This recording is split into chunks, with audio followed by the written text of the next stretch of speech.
Bismillahirrahmanirrahim. Assalamualaikum warahmatullahi wabarakatuh.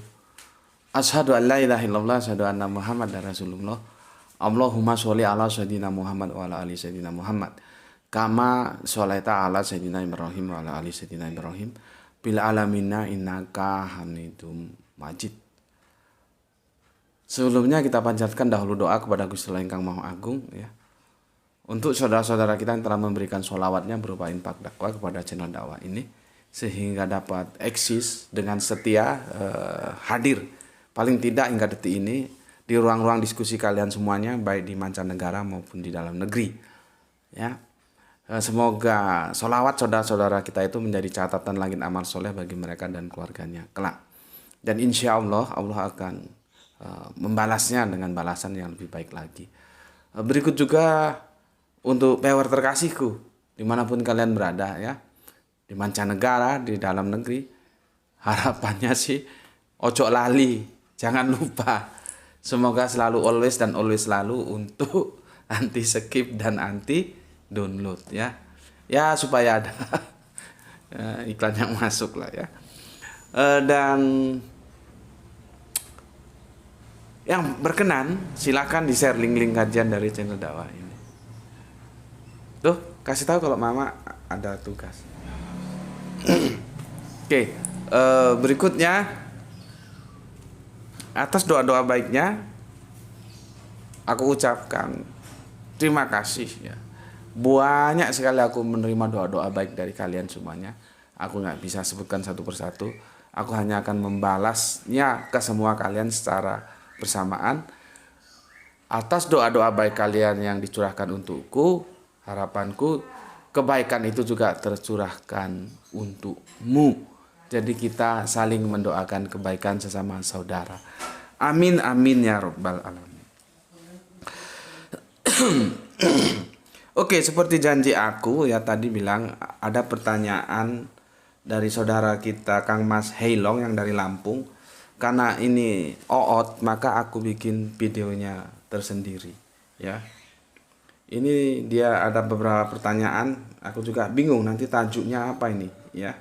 Dia bertanya tentang Kanjeng Nabi Isa dan dia bertanya tentang apa ini? Tentang bangkai ya. Jadi dua, gimana nih ngasih judulnya apa coba? Karena kan judul itu mencerminkan apa yang di dalam. Padahal yang di dalam ada dua yang itu berbeda sama sekali. Inilah repotnya. Makanya aku bilang, aku itu tuh kadang-kadang kerepotan bikin judul yang memang tidak begitu pandai bikin judul. Sementara publik itu biasanya pertama kali yang dilihat judul. Kalau masih yang baru-baru ya nggak ada masalah lah ya. Tapi yang sudah subscribe itu seharusnya kan tidak melihat judul. Kan dia sudah tahu, oh Gus berarti tipe kajiannya seperti ini. Kan sudah tahu. Karakternya begini, kan sudah tahu. Jadi sebetulnya judul itu tidak lagi menjadi acuan. Seharusnya begitu. Untuk yang sudah subscribe. Kalau yang belum subscribe ya secara umum begitu. Orang melihat dari judulnya dulu. Makanya akhirnya lahirlah clickbait. Clickbait itu karena apa? Karena demand dan resource itu saling berkorelasi. Sehingga kalian itu digobloki sama yang bikin channel mau aja ya, akhirnya digobloki terus. Kan banyak aku sekarang males. Di YouTube judulnya seperti ini, setelah ditonton nggak nyambung.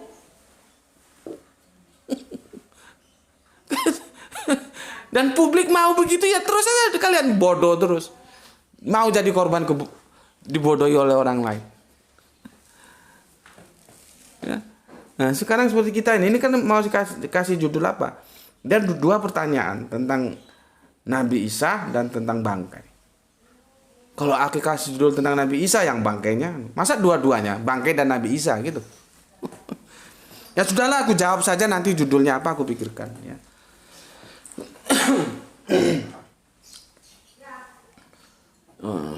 Minum dulu. Bismillahirrahmanirrahim.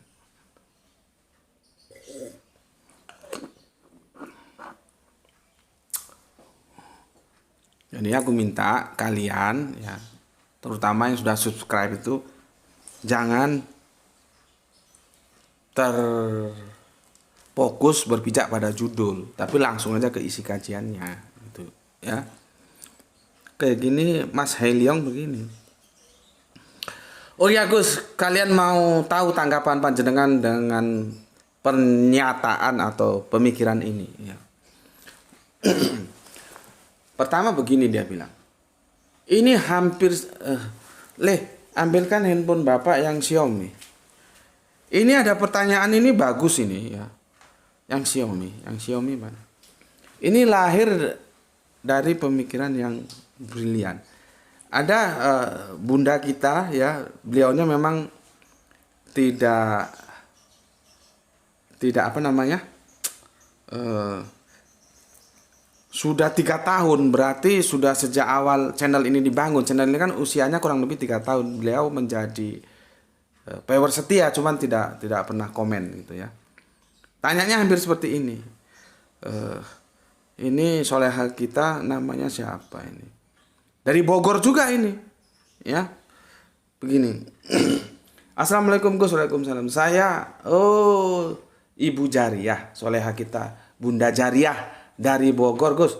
Saya pecinta kajian Gus hampir 3 tahun ini Gus. Meskipun saya nggak pernah komen, tapi saya selalu setia belajar di channel Gus Bedik. Nah, ini. Ya.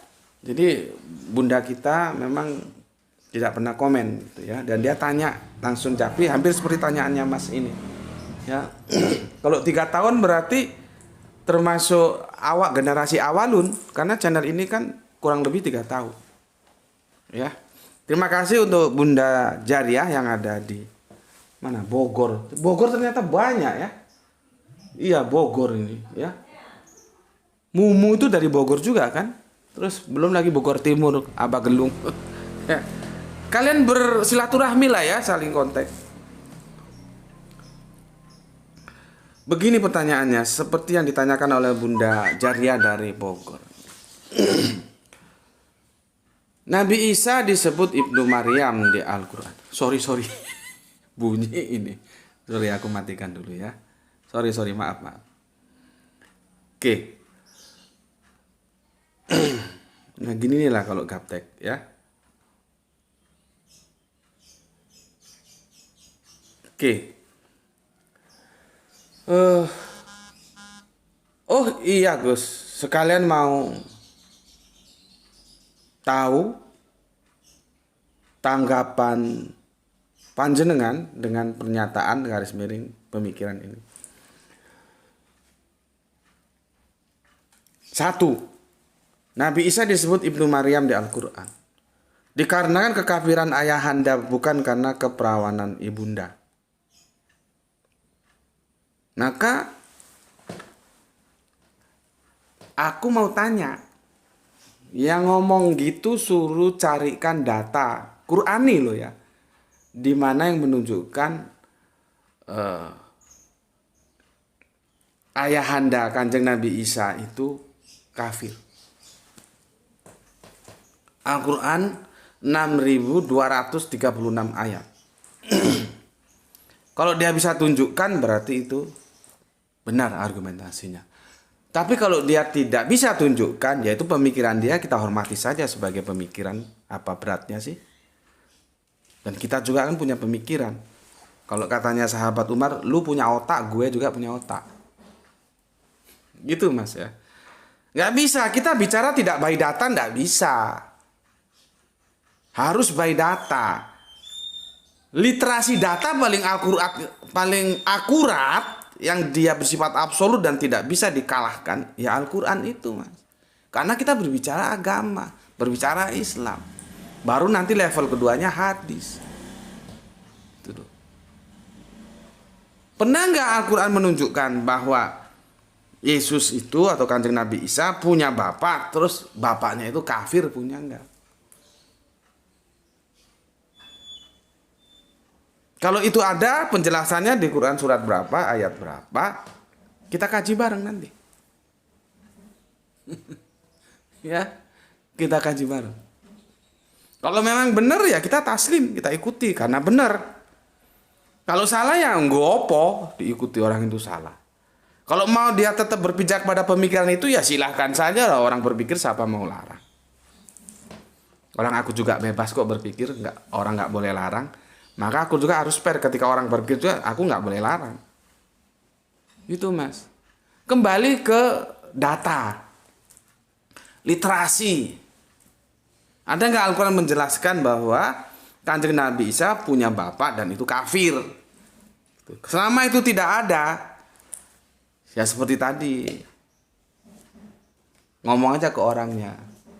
Berarti yang sampean katakan itu tidak Qur'ani. Al-Quran tidak mendukung. Secara pemikiran silahkan saja Anda berpikir seperti itu, tetapi saya tolak karena saya juga punya pemikiran lain. Bagaimana saya akan menerima sebuah pemikiran yang itu tidak disandarkan kepada Al-Quran, di mana pemikiran itu tidak Qur'ani. Itu aja, sampaikan itu aja ya. Oke. Terus tentang bangkai ini ya. Bangkai ini masuk, nah ini mas yang aku bilang. Aku ini bukan fuqaha. Fuqaha itu ahli fikih. Ini bangkai ini kajiannya ke fikih. Tapi kan aku harus ngerti gitu loh. Itulah yang aku bilang tadi, kita itu harus ulama semua, harus ngerti Islam. Orang itu agama kita kok. Ya. Kalau nggak ngerti terus gimana? Orang itu agama kita kok. Nah, aku ini bukan fuqaha, tapi ya harus ngerti lah tentang fikih gitu ya. Ditanyakan begini. Alhamdulillah punya dua, jadi enak aku bacanya gini ya. Kalau ini yang nomor dua ya, nomor satu tadi sudah aku jawab tentang Kanjeng Nabi Isa ya. Dua, kalau ada hadis yang bertentangan dengan Al-Quran, maka harus kita tolak. Hadis bertentangan dengan Al-Quran, tolak. Ya, benar. Lantas bagaimana dengan hadis-hadis yang menghalalkan bangkai ikan, sedangkan Al-Quran melarang memakan bangkai? Mohon tanggapannya Gus, mohon maaf bila ada kata-kata yang kurang berkenan. Bangkai. Karena kita di sini berdiskusi tentang bangkai, kita harus tahu dulu terminologi disebut bangkai itu apa. Begitu cara mengistimbat hukum. Istimbat itu mengambil kesimpulan tentang suatu hukum dari data-data literasi yang ada. Itu namanya mengistimbat. Ya kalian meskipun nggak pernah nyantri, nggak pernah masuk pondok pesantren, ya tahu dikit lah. Jangan bodoh-bodoh amat gitu ya. Itu namanya istimbat. Istimbat itu kerjaannya fuqaha. Fuqaha itu yang pakar fikih. Kalau pakar tafsir mufasirin gitu loh. Ya. Jadi ini mengistimbat. Aku jelaskan dulu. Yang bangkai itu adalah haram, itu ada di surat, ini nggak ada papan tulis ya, kamu catat saja. Surat Al-Baqarah ayat 173. Oke. Kemudian surat Al-Maidah yang ketiga. Ayatnya maksudnya. Kemudian itu dalam tanda kurung tapi yang merujuk ke bangkai ya. Surat Al-An'am 145. Ya. Kemudian nah ini lebah ini. An-Nahl 115. Itu menjelaskan tentang haramnya bangkai semua. Ya. Pertama, dari Al-Baqarah aja ya. Aku baca satu aja, nanti kamu bisa baca lainnya sendiri. Sesungguhnya dia itu Allah hanya mengharamkan atasmu bangkai, ya, darah, daging babi, dan dalam kurung daging hewan yang disembelih dengan menyebut selain Allah. Ya. Tetapi barang siapa terpaksa, nah ini kondisional lagi kan. Maksudnya terpaksa memakannya, bukan karena menginginkannya, misalkan dia sedang apa ya? Ya semoga tidak ya. Naik pesawat, pesawatnya jatuh, dia terjatuh di hutan gitu. Nggak ada makanan lain, nah itu boleh. Itu hanya misalan, perumpamaan, semoga tidak demikian. Ya. Artinya kalau dia tidak makan itu nggak ada makanan lain yang bisa dimakan dan dia mati, maka itu menjadi boleh untuk dimakan meskipun haram. Gitu maksudnya ya. Tetapi barang siapa terpaksa, bukan karena menginginkannya, dan itu pun tidak melampaui batas, ya sekedar menghilangkan lapar dan untuk kita bisa berenergi ya. Maka tiada dosa baginya, sungguh Allah Maha Pengampun, Maha Penyayang. Nah, dari sekian penjelasan yang mau kita diskusikan secara fokus tentang bangkai ya. Sama di ayat yang aku bilang tadi sama. Jadi bangkai itu haram. Ya. Masalahnya kita harus tahu terminologi bangkai itu apa. Itu dulu. Ya. Di sini kan ada kata ya. Begini dia, ya.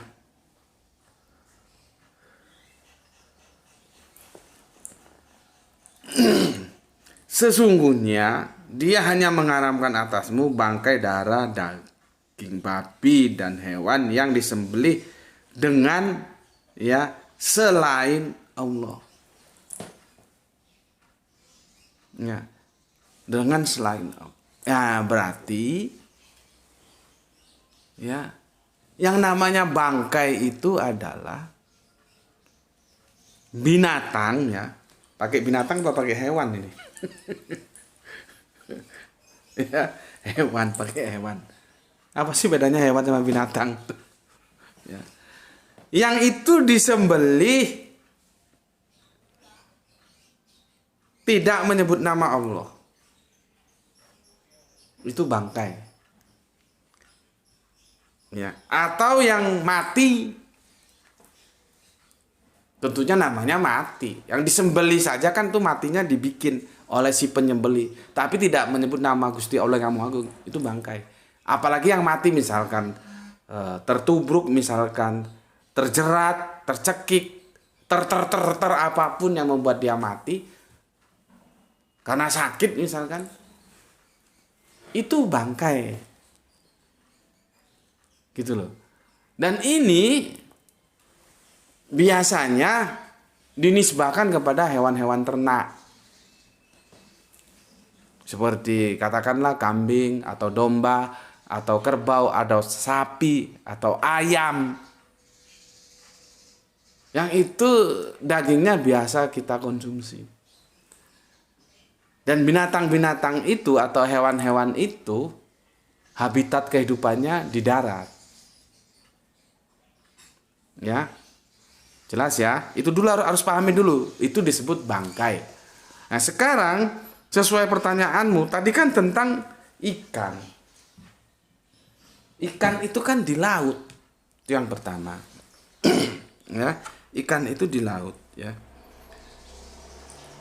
Bangkai ya. Seperti aku makan bangkai ikan apa? Ikan asin itu. Ya. Itu bagaimana? Ya. Tentunya kita tahu ini sebuah kemurahan dari Gusti Allah Ingkang Maha Agung. Ya, bahwa untuk ikan itu ada permakluman. Karena kalau itu diterapkan itu menyulitkan kita. Gitu loh. Sama dengan hukum-hukum yang ada di Yahudi itu ketat banget loh, dan itu lebih sulit daripada hukum Islam. Hukum Yahudi itu fikihnya itu waduh kelas berat itu. Setelah kita ini lebih ringan, dan itu bukan maunya kita, maunya yang punya hukum itu. Siapa? Allah sendiri. Maka kita harus berani jujur, hukum fikih-fikih Yahudi itu jauh lebih berat daripada hukum kita. Nah, sekarang kita alhamdulillah diberi keringanan. Makanya kan di surat apa itu ya? Surat Al-Baqarah kalau tidak salah. Tentang disuruh menyembelih sapi, banyak tanya itu. Sapinya warna apa? Terus umurnya berapa? Sudah pernah untuk baca atau belum? Itu akhirnya mereka hampir-hampir tidak mendapatkan sapi itu? Coba nggak usah banyak tanya, ya. Disuruh apa? Membelai sapi, ya sudah belai sapi aja, ya sudah selesai. Gitu. Tapi bukan berarti kita tidak boleh tanya, boleh saja.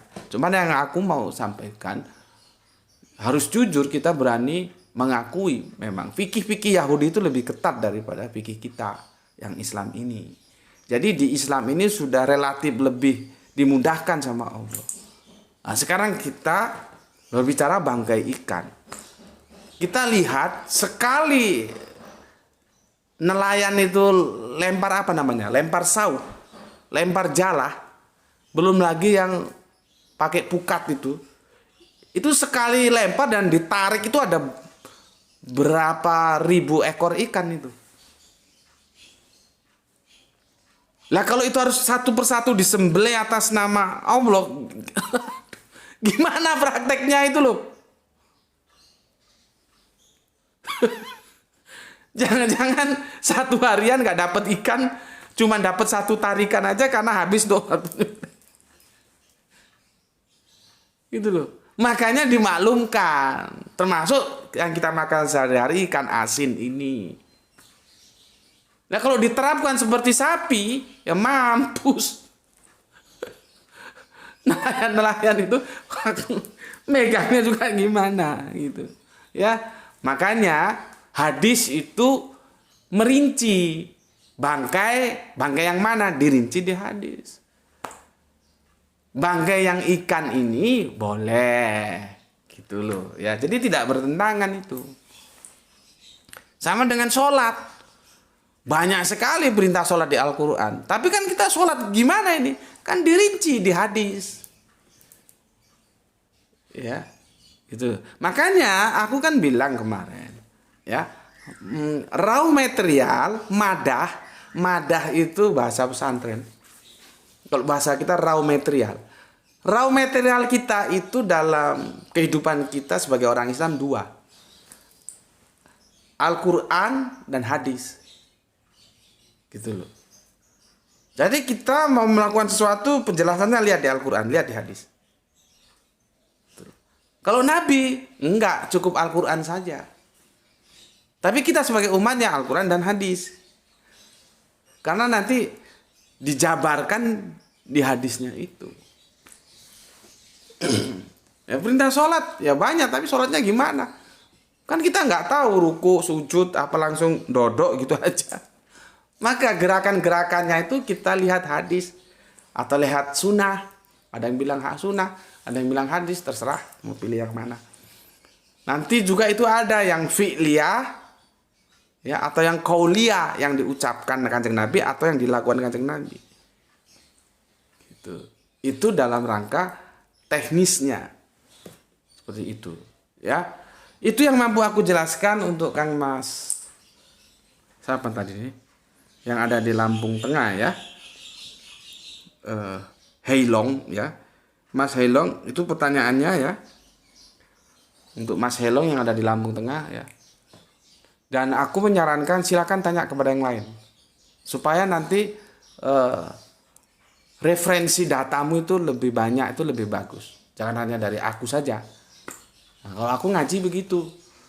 Justru yang ngaji ke aku itu tak suruh juga ngaji ke tempat lain. Supaya punya referensi lengkap. Bukannya terus dilarang, oh jangan ngaji ke sana, sesat itu. Ngaji di sini saja. Itu orang goblok itu. Orang ilmu itu luas kok, nggak boleh ngaji kemana. Silakan saja ngaji kan. Jadi jangan dianggap bodoh. Mereka juga punya otak. Kalau ada seorang ustadz, guru, kiai yang melarang santrinya ngaji ke tempat lain, itu ustadz goblok gitu. Nggak menghargai santrinya. Santrinya juga kan punya otak. Nanti dia bisa saring mana yang dia terima, mana yang dia tolak. Biarkan saja. Kalau aku tambah tak suruh. Kamu ngaji ke tempat lain supaya referensi datamu lengkap. Pengetahuanmu lebih luas gitu loh. Makanya untuk Mas Heliong, dengan segala kelebihan dan kekurangan aku jawab seperti itu. Tapi aku menyarankan silakan tanya ke tempat lain yang lebih standar fikihnya atau fuqahanya lebih oke lah daripada aku. Ya, itu dulu yang aku bisa sampaikan, semoga memuaskan. Kalaupun kurang puas, aku sudah memberikan pengetahuanku tentang yang kamu tanyakan itu pengetahuan yang terbaik gitu. Ya. Oke. Oke, atur nuhun ya. Itu dulu semuanya saudaraku, semoga kita sehat semua ya. Mendapatkan rezeki yang barokah, kesehatan yang prima sehingga bisa melanjutkan kajian-kajian kita sebagaimana waktu-waktu yang lalu. Ya, jaga iman, jaga Islammu, Allah, Kanjeng Nabi, baca Al-Qur'an ya, menjadi milikmu yang paling dalam sehingga kokoh. Ya, tetapi jangan lupa hormati saudara kita yang lain. Ya, sampai ketemu lagi. Bismillahirrahmanirrahim. Alhamdulillahirabbil alamin.